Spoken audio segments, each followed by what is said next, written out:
everybody, welcome to the Sports Grind Season 3, Episode 12. My name's Tyler Wargo, and guess who we're back with? Nicky Perella! Yes, sir. So, I'm actually hyped because he's back from Cincinnati, although he will be coming back out there, but not anytime soon. End of the month, right? Yeah, beginning of January, I'll be here with Tyler, and so I'll be with the Sports Grind for a couple more weeks, probably like 4 or 5 weeks, so it's going to be really dope to be back. Yeah, it's really dope. Although, what is more dope is the fact that we're actually doing something different tonight on the show. We're doing something a little different. We're not talking about the NBA nor the NFL, but we're talking about the MLB, which a lot's been going on with free agency and the lockout. And we won't be talking, other than today, we will not be talking about baseball for months.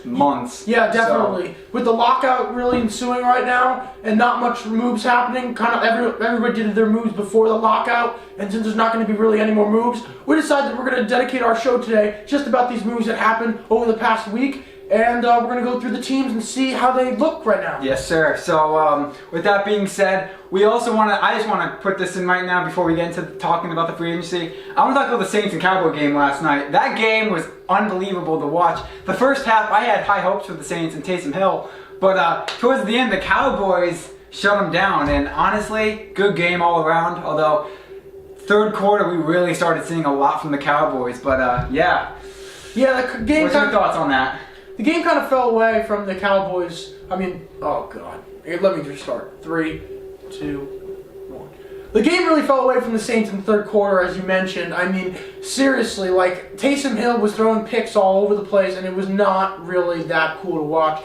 And really, they kind of sunk since James Winston got hurt.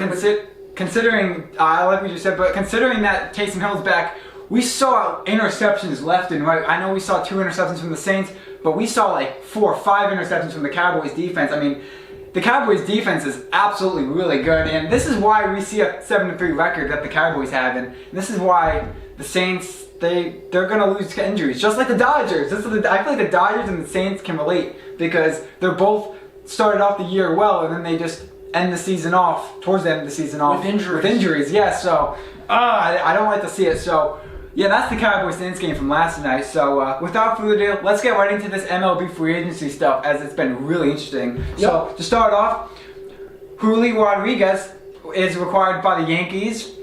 And what's your thoughts on that? Alright, so for the Yankees, they do get a nice lefty reliever in Julio Rodriguez. He's actually pretty nice, but besides that, the Yankees had not really done anything. They thought they were going to add a star shortstop, and there are some star shortstops available right now. We're going to have to see once the lockout is over. Maybe they'll get a Carlos Correa or a Trevor Story, but right now they didn't really do anything, and they didn't really improve their team all that much. Yeah, I agree with you. I mean, considering that, yes, the relief of the Yankees, that's what they need to pick up on. But I feel that they already have the infield, they already have the outfield, they don't need any more hitting, besides the DH, because, you know, they do need a DH. But yeah, I definitely think for the Yankees, the only thing that they need is really a reliever. So we head over to the Red Sox, as they are requiring Rich Hill, James Paxton, Michael Walker, and Jackie Bradley Jr. from the Brewers. Jackie Bradley Jr. was in there. Jackie Bradley Jr., obviously, he was our former Red Sox, so it looks like he's going back to the Red Sox. Yes, let's just dissect all the Red Sox moves for a second. The 3 pitchers, Rich Hill, James Paxton, and Michael Walker, are going to help lengthen their rotation. They had some problems with injuries, and they lost Eduardo Rodriguez, which we're going to get to in a minute. So getting these 3 really help. Paxton's coming off an injury, so you might not see him right away. The other 2, Hill and Walker, you'll see. And as for Jackie Bradley Jr., as you mentioned, the former Red Sox, really good defensive center fielder. He was kind of not really doing well in Milwaukee, but he had his best years in Boston. Maybe he'll rekindle that some success this year. Red Sox have pitching, it looks like, as they are now requiring Michael Walker and Rich Hill, but they did lose Rodriguez as he's going on to the Tigers, but we'll get to that. The Rays are requiring Corey Kluber and Brooks Raley. I mean, yes, Rays are making a good move right here. They're adding a new pitcher, but yet they're going to keep their defenders on the field and keep their hitters on the team. But Corey Kluber onto the Rays, I mean, wow, that's a good move right there that the Rays made. It's a very good move. He was a solid pitcher last year for the New York Yankees. He did get hurt, but when he was on the field, he did produce. So I kind of think that the Rays are going to get a nice bargain there with Kluber. And as for the other guy, Brooks Raley, the reliever that they purchased, he's just going to be a lefty guy that's going to get right-handed batters out, and he's just going to be a nice solid piece for them. They did make some trades. They traded Joey Wendell, which we'll get to in a sec. But I honestly think that the Rays are still going to be the top of the AL.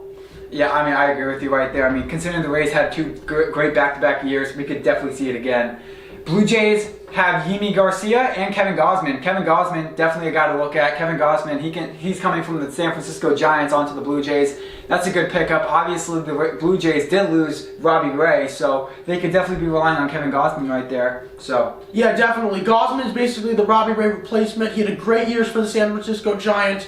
It's going to be interesting to see how he does with now the money that he got. He got a big contract from Toronto, so that's going to be really interesting to see. But he has a lot of talent. And then the reliever, Yimi Garcia, is just going to influence their bullpen. I think they didn't really improve. They kind of stayed the same. They did lose Marcus Semien, who went off to the Rangers on a big deal, although I think that they'll replace it with some in-house options. They got a guy named Coppin Biggio who they might replace him with. But I think that the Blue Jays are probably going to get better. Their younger players are going to get better. But I honestly think it's a good move getting Gausman because they needed some guy in their rotation. Just like any other team, they were also keeping their outfielders and infielders. Obviously, they had a great year. George Springer and what's the other guy? Oh yeah, Bo Bichette and Vlad Guerrero. Vlad Guerrero, yes. So they are still on the Blue Jays, so that's good to see. As for the Orioles, I mean, considering the Orioles did really bad this season, they kept their outfielders, but they really didn't make much of a change besides replacing two players, and that's Jordan Lyles and Rougned Odor. Rougned Odor, that's a good trade right there. So what's your thoughts on Rougned Odor and Jordan Lyles going on to the Orioles? I honestly think the Orioles made these two moves because they needed to get some players in there. I mean, they really don't have that much right talent on the roster right now. Lyles had some decent years in Texas and also a good year in Milwaukee, but he's also had some bad years in Colorado and Houston. So he's kind of a hit or miss type guy, but if he's able to really, zone in with the Orioles, they might be able to help. And also with Rougned Odor, he's a power-hitting second baseman who used to be with Texas. He kind of disappointed last year with the Yankees. Maybe they will kindle that success in Baltimore. But I honestly think that for their team in general, they're going to have to get their young pieces like Adley Rutschman, the top prospect in baseball, was a catcher. They got to get him up. They got to get DL Hall up. They got to get Grayson Rodriguez up. Those are the young prospects that they haven't pitched yet in the majors and really haven't been there. So once they're up there, I think you'll see more success from the Orioles. But until we see that, they're going to be really at the bottom of the AL. Yeah, I agree. I mean, what's weird is that they had the hitting. They have Jonathan Scope. They have, what's that other guy? The guy Anthony Santander. Yeah, him. They have good fielding and everything, but it's their pitching that they have to work on. I feel that we should see more from the Orioles going forward with their pitching staff, more than their hitting. So, I mean, Orioles, yes, these trades are good, but we got to still see more. Yeah. So, Twins have Dylan Bundy, which is a good guy for relief, so that's good. So, what's your thoughts? Yeah, Bundy's going to be a nice, solid guy. He's had some kind of an inconsistent career, but I think when he's on, he could be a very nice pitcher for the Twins. And another thing is that Byron Buxton, their center fielder, got extended. It was a very interesting move. He could have been traded, he could have been kept, but they decided to keep him, which was a good move for them. He's very talented. His problem is staying on the field. Yeah, so Twins, they're kind of like the Orioles right now. I mean, they're not that good, but they can definitely still improve over the time, so that's definitely good to see. After the White Sox, they shouldn't even, they don't really need that much players, considering that they had a really good powerhouse year, but they still have acquired Louis Garcia and Kendall Graveman, as those guys are really good players that the White Sox can rely off of, going with their pitching and relief, so it's good for that. Yeah, definitely. Kendall Graveman's going to be a reliever that's going to be right in the back of the bullpen with Liam Hendricks. They got Craig Kimbrell right now as well, but it looks like he probably is going to be traded once the lockout's over. Craig Kimbrell definitely slowed down over the years, I would say. Yeah, he's not the same guy he was with the Red Sox or the Braves, but he's a solid guy that I think any team could use. And as for Larry Garcia, he was kind of the utility player. Nice to have him back for the White Sox. Yeah, I agree with you. And now we take over to Detroit, and in Detroit, a lot has happened as the Mets gave away Javier Baez. Sadly, Mickey doesn't. I'll be honest with you, Mickey. Baez never really did anything with the Mets. No. Besides a couple home runs every now and then, but striking out and getting ground outs, so that's all he's been doing. So yeah, Baez on the Tigers. I think him and Cabrera are going to work really good defensively on the field. Eduardo Rodriguez, as obviously the Red Sox gave him away. Eduardo Rodriguez is definitely going to be one of the key starters for the Tigers, and going with Tucker Barnhart from Cincinnati. So Tigers made some good moves considering that they still have some decent players. Going with Mickey Cabrera, who is like a veteran. Top 5 off-season, and the Tigers are one of them. Getting Tucker Barnhart, a young, experienced catcher from the Reds, was a good move. Javier Baez, they needed a shortstop badly, and Baez is definitely the answer there. Sucks he's not on the Mets anymore, but I think he wanted to play shortstop instead of second base with Lindor there. And as for Eduardo Rodriguez, who we kind of mentioned before, it was a big loss for the Red Sox. Huge win for the Tigers. They needed a guy that could really rely on and pitch well. They had some injuries. They've had some young guys with Casey Mize and Tariq Skubal who have not really performed yet. Maybe a guy like Rodriguez is the guy that can really settle up that rotation. And maybe you can see the Tigers competing for a low-end playoff spot. I definitely think the Tigers are going to get in the playoffs. I definitely think the Tigers are going to get in the playoffs. Although, it's going to be at what cost? As we know, there's many teams out there going with the Red Sox and Blue Jays. It's going to definitely make it hard for the Detroit Tigers. But, I definitely have more confidence in the Tigers more than the Guardians, honestly. Because obviously the Guardians were, top last year. So, as for the Royals, Taylor Clark and Michael Taylor. Michael Taylor was a great guy for the Royals, obviously, a while back. But I think he's still going to continue to play well. And I think the Royals picking up Michael Taylor was a good one. Yeah, Michael Taylor was at a very good year for the Royals. They extended him. That was a really good move. And as for Taylor Clark, the reliever, probably going to get some opportunities there, but not a huge improvement by the Royals. Yeah, I would say that I feel like yes, they have a good catcher like Salvador Perez, but I think the Royals should definitely improve still. Definitely pick up their key guys. I think they should look at rookies too. I feel like the Royals are not that much of a team to be paying attention to. Compared to all these other teams, the Royals are not really there.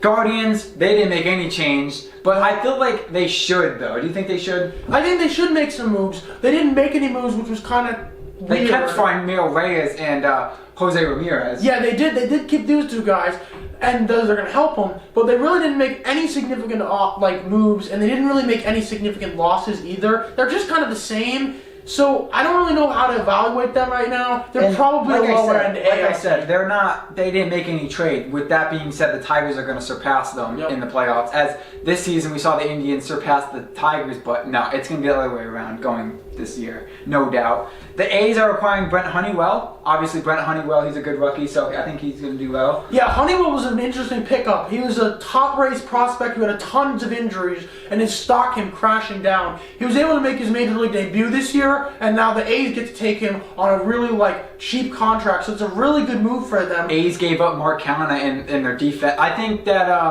they gave up their offense and their hitting and everything, so they want to make up for that. Definitely Oakland's going to be going through a tough stretch. They've been looking to they've already lost Mark Canha and Starling Marte. They've lost some relievers.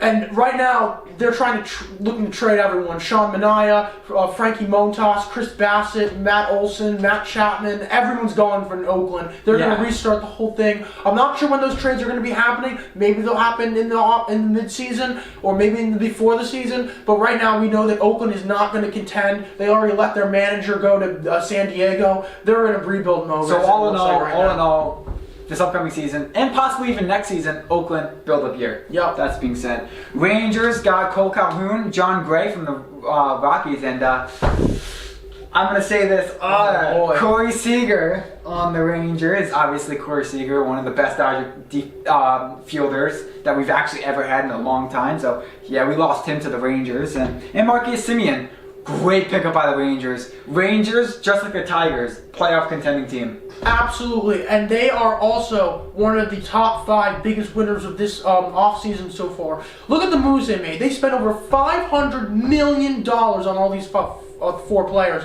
and it's worth it because their middle infield was straight garbage. Oh, yeah. It was straight garbage. Yeah. But they added 2 guys in Corey Seager at shortstop and Marcus Semien at second base. Both of them were huge contributors to their team and huge contributors overall in the league. They are going to help turn around this Ranger team. And as for John Gray, the pitcher, he's going to help. And Cole Calhoun, who had some good years with the Angels, he had a down year with the Arizona. Maybe he'll get some back. And they're already nicknaming him the Red Ranger, so that's kind of cool. Yeah, I mean, wow. They have 2-star pitchers now. They have 2-star fielders now. I mean, Rangers. Not only is this going to be a good year for them, but years past that too, as Corey Seager signed, I think 3 years with the Rangers. Yeah, he signed a long deal with the Rangers, long deal. So it's a big loss for. He's young too, so he's going to stay. Big loss for Ladrada. Yeah, but Mariners now have Robbie Ray from the Blue Jays and now have Adam Frazier from the Padres. Obviously, Adam Frazier, he's going to be a tremendous help to the Mariners. Going with their pitching staff, obviously the Mariners kind of slumped a little bit in their pitching staff, but their hitting is just gonna stay consistent over these years. Yeah, definitely. They got some good hitters in there. They got Kyle Lewis, and now adding Adam Frazier and a guy like They Evan dropped. Oh White. wait, they did drop Kyle Seager. They did drop him, and him. he's still a free agent, so we might be able to see where he ends up after the lockout. But right now, the Mariners, they had to add a hitter. Frazier was a perfect guy, a contact guy. And as for Robbie Ray, they had some decent pitchers, but not an ace. Robbie Ray is their ace. It was a really good move for the Mariners doing that. And keep an eye, after the lockout, keep an eye on 2 players for the Mariners. Chris Bryant and Trevor Story. Those 2 guys aren't signed yet. Hold on. I remember when you said this a while ago. Chris Bryant on the Mets? He would go to the Mets, but I also think the Mariners are in play there for Chris Bryant, and we'll see after the lockout. I mean, it's really hard. I mean, there's a lot of teams out there that Chris Bryant can go to. Considering that the Mets already have some guys, I think Kyle Seager, it's going to be on his decision. So with that being said, the Angels want Raciel Iglesias, Michael Lorenzen, Aaron Loop, and Noah Syndergaard. Yes, he lost Noah Syndergaard. It was a big loss. Angels need pitching though. Yes, they have Alex Cobb. Now they have Noah Syndergaard.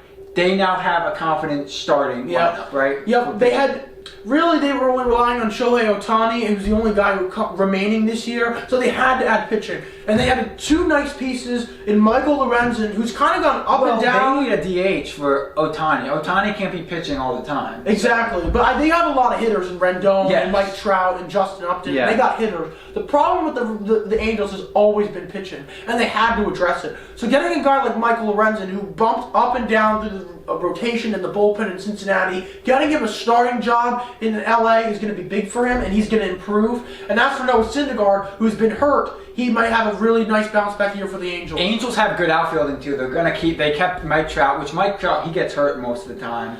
But Jared Walsh and Brandon Marsh, they got in the outfield. So and Brandon Marsh is a young rookie who might be able to take the role by Oh man, they got I don't know the third baseman. Rendon. Anthony Rendon. And then some other guy. Joe Adell? No, that's not him. Joe Adell, he's good, but no, it's another guy. I don't know his name. He's our first baseman, I think. I think you mentioned him, Walsh, I think. It was second base. His name starts with David. David Fletcher. Him, yes, they're keeping him. He's actually one of the best shortstops for the team that the team ever had. Yeah, you're right. They're keeping most of their team, so I definitely think the Angels playoff contending team next year. Yeah, and quick mention, Raisel Iglesias re-signed to be their closer. That was a big move, and Aaron Loop helps them in the bullpen. And as for the Astros, they kept Hector Neris. Good move, considering that they had pitching, but it's not as good of pitching as we see with these other teams. It's not that good, so they definitely need to re-sign Justin Verlander and Hector Neris. I think that's good that the Astros did. Yeah, that was 2 good moves, but they really didn't move the needle, and if losing Correa is going to be a big loss for them, so I guess we'll see. Although, hey, you got Jose Altuve. He sparked up this year, especially in the playoffs, so definitely you got to rely on those guys too. Now for his Mets. Mark Canha is on the team. Eduardo Escobar. Starling Marte. Say it. And Max Scherzer. Let's go. Let's go. No, I want to give my opinion on this. Let me say something. Max Scherzer, as a Dodger fan, he deserves to be on the Mets. He plays at Citi Field all the time. He loves the Mets atmosphere. I could tell. I've seen him play at Citi Field I've seen him play 3 times at Citi Field. That's insane. I saw him throw a no-hitter at Citi Field. That's even crazier. I mean, he is just for New York, I would say. As for the Dodgers, we could find our players. We will find our players. Believe me, we have pitching. We have Bueller. We have Price, but he's not really. Urias. I hope Kershaw resigns, or I hope he doesn't go to Texas. Yeah. If he goes to Texas, I'm going to be upset. Kershaw is obviously one of my favorite baseball players. So, But yeah, Max Scherzer on the Mets, man. Mets going far, farther than this year. They kept Francisco Lindor, but the only upset is they lost Baez, in which Baez wasn't really that much of a and Syndergaard. Those are the two big losses. Yeah, but DeGrom and Max Scherzer, that's the chemistry that they say. Exactly. That is what you need to know. DeGrom and Scherzer at the top of the rotation is almost as good as anyone in baseball. That's why they're top 5 off-season with the Mets. And also getting Marte, Canna, and Escobar really help that their infield and their outfield and their hitting. So it's really good moves all around by the Mets. They're going to be in the top of the contention for the playoffs. Oh yeah, I agree. I mean, as for the Braves, they're also the same thing. Obviously, they kept Charlie Morton, Manny Pena, and Kirby Yates. I don't know about Freddie Freeman. Apparently, people are saying that Freddie Freeman is also ready to go. Well, yeah, Freddie Freeman's going to be the big thing. That's going to define the entire offseason for the Braves, and I guess we'll figure it out once the lockout's over. But if they do not re-sign Freddie Freeman, that's going to be a huge loss. So keep an eye on 2 teams for Freeman if he does not re-sign with the Braves. The one team is the New York Yankees, and the second team Dodgers, is the Los Angeles Dodgers. Yes, sir. I heard that. So, yeah, I mean, you got Jorge Soler, you got Albies, and you got Acuna so, and Riley. I mean, you're fine. You're fine. So even if you lost him, it's not that big. Although, granted, he was your franchise. But Phillies now have Johan Camargo and Corey Knebel. Obviously, Corey Knebel going to be a huge help to the Phillies. Phillies are going to keep Bryce Harper and McCutchen. Phillies playoff contending team. I honestly feel like the Phillies are going to be just as good as they were this year. They're not that much of a change. So yeah, I definitely agree with the moves. Camargo doesn't move the needle, and as for Corey Knebel, who's actually really helpful for the Dodgers this year, he's going to help the Phillies. But I'm not really sure if they're going to fix all their bullpen issues with Knebel. No. And as for the Nationals, they have Escobar, and Cesar Hernandez. Nationals, they need more players. I feel like this is just not enough. It's not enough. Lost Bryce Harper. Come on, you got it. It's really not enough, and it's kind of just Juan Soto and whoever they throw out there. It's not. I don't think it's gonna be the Nationals year. So, Marlins has Avisail Garcia, Joey Wendell, Jacob Stallings, Lewis Head. Jacob Stallings. Wow. Ouch. Pirate fans, you're not gonna like that. This was a top 5 offseason. We've mentioned the Tigers, the Rangers, the Mets. The Marlins got to give some love here. I mean, the Marlins really, they added a really good third baseman in Joey Wendell, a really good catcher in Stallings, who's real strength is defense, and with their starting pitching, that's really going to help them. And they also had Lewis Head, a high-end reliever, and then also the last thing they did was adding Avisail Garcia to help the offense. Really good year for the Marlins. I think maybe that they're maybe a playoff team. Maybe we'll see. I mean, we'll see. Marlins. I mean, yes, they have some hitting, but I mean, there's a lot of teams in the MLB right now, and when you compare the Marlins to these other teams, I just feel like the Marlins are still not matched, but they do. But that was a good trade, and I feel like they could still improve and really work with these players. So we now head over to the Reds. They don't have any trades. So. No, the Reds are cutting costs. Like I said, they have the only guy that they got is they got the India guy. Yeah, they have Jonathan India, but and then they got Joey Votto, and that's it. Yeah, they didn't really add anyone this offseason. They're going to lose Nick Castellanos to free agency. We'll get to him in a sec. So really, they're not really doing anything. And the only pitcher you guys got is Wade Miley. Ouch. So Brewers, we now head over to Brewers as they have Pedro Severino, Hunter Renfroe, and Michael Brosseau. So obviously the Brewers, they're still well. They kept their players. They kept Reyes at third. They kept their outfielders, and most of all, their pitching. Brandon Woodruff is still on the team, so Milwaukee will be the same team. Yeah, definitely. I kind of think that it's a good move for the Brewers to get Hunter Renfroe. They needed another corner outfielder after losing Avisail Garcia, and really Jackie Bradley Jr. wasn't really helping there because they already had Lorenzo Cain. Didn't really understand the move in the first place. But now that they moved on from Jackie Bradley Jr. and got Hunter Renfroe in there in the trade, I think it helps them with positioning because they really now have a center fielder in Cain roaming in there. And I honestly think that the moves of Pedro Severino and Mike Brosseau are going to help solidify their bench. I agree. I mean, I definitely agree. The Brewers are going to be the same team. That's my opinion on it. As we now have 8 more teams to cover. As now the Pirates, they have Roberto Perez, Jose Quintana, and Yoshitomoto Tsugo. Tsugo is a great guy for the team. Obviously, they kept him and Brian Reynolds. So I definitely feel like the Pirates, they're not the team that they were years ago. They're still struggling. They're still struggling, and I feel like they can improve? No, they just need players. That's it. Yeah, they just need players. I think they're going to get some young players up soon, which is going to help them. Look out for O'Neal Cruz and Roansy Contreras. Those two guys are going to help them soon. But also, I think the moves for them really solidify some veterans. Yoshi Tsutsugo, who was actually really helpful for them this year, a former Dodger, a former Ray, guy coming out of Japan with big potential, never really hit his ceiling with the Rays or the Dodgers, kind of is looking like he's figuring out with the Pirates, so it's a good move retaining him. Roberto Perez, the catcher from Cleveland, he's had some good years, maybe a guy that could help out the pitching staff after the loss of Stallings. And then lastly, getting a guy like Jose Quintana in the starting rotation, which badly needs pitching. Yeah, I mean, obviously the improvement that they need, and honestly, it's not going to be the Pirates' year. I mean, if we really look at it, Pirates versus the rest of the MLB, Pirates are falling really behind. So. Yeah, they got some young players, so keep an eye on Brian Hayes. Yes, they have Brian Hayes, and they do have. I know that they're looking at rookies too. They are looking at the rookies. Yeah, and definitely. I mean, O'Neal Cruz is like a 6'7" shortstop coming up next year. He's gonna be really fun to watch for Pittsburgh fans. Yeah, I agree. As we now head over to the Cubs, they have Clint Frazier, Yan Gomes, and Marcus Stroman. Wow, that's kind of a good pickup that the Cubs have. They have some key players to look at, but will this actually help them in the regular season? We'll see. The Cubs really traded off everybody from that, World Series core, trading off Baez, Bryant, and Rizzo at the trade deadline. But getting a guy like Marcus Stroman really helps them from a pitching standpoint. He's very productive for the Mets. Another Mets loss, by the way, but another really productive player for them. And as for Yan Gomes, a catcher that might be the starter if they trade Wilson Contreras, one of the last guys remaining from that team. And then lastly, getting a guy like Clint Frazier, who had a lot of potential with the Yankees, who never really hit his ceiling. Maybe he can finally hit it with the Cubs. And now we take over in Los Angeles, where my team stands. We look at Andrew Heaney, obviously from the Yankees, Daniel Hudson, and Chris Taylor. Chris Taylor, hey, he's on the team. Hey, cool. Doesn't fix everything else. Tough offseason. Doesn't fix Scherzer. Doesn't fix. I mean, I hope Muncy should be back. Turner should be back.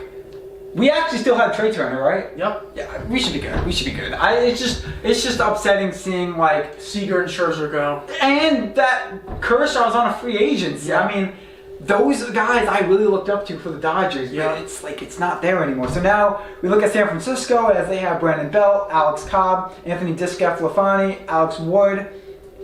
Wow, the Giants, they're still stacked. They re-signed their players, so should we see the Giants in the playoffs again? Yes, we should. Definitely. We saw Brandon Belt at first base, really a guy that they need to re-sign. Also re-signed Anthony DeSclafani and Alex Wood to their rotation, and they put in Alex Cobb and replaced Kevin Gausman. And now we take over the free agents before we wrap up the show. Corey Correa is one of the free agents. Freddie Freeman, Chris Bryant, Trevor Story, Nick Castellanos, and Clayton Kershaw. I mean, these are big names right here. And obviously, they've had some year contracts with the team, and now it's expired. So yeah, definitely. Here are my predictions for each of them. Can I give mine? Yeah, you can do yours too.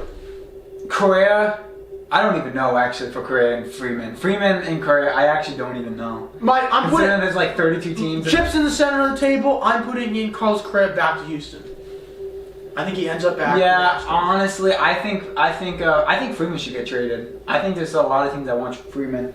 A lot of people think Kershaw is going to be on the Rangers because he's from Texas. If that's the case, then definitely the Rangers are going to be one of my top favorite teams. I don't care. Rangers on top if he's on the Kershaw. Yeah, I think Kershaw's heading back to the Dodgers. Trevor Story though. A lot of people are thinking Trevor Story's going to be on the Dodgers. Maybe. I don't see it. I see him going to Seattle. They need a bat.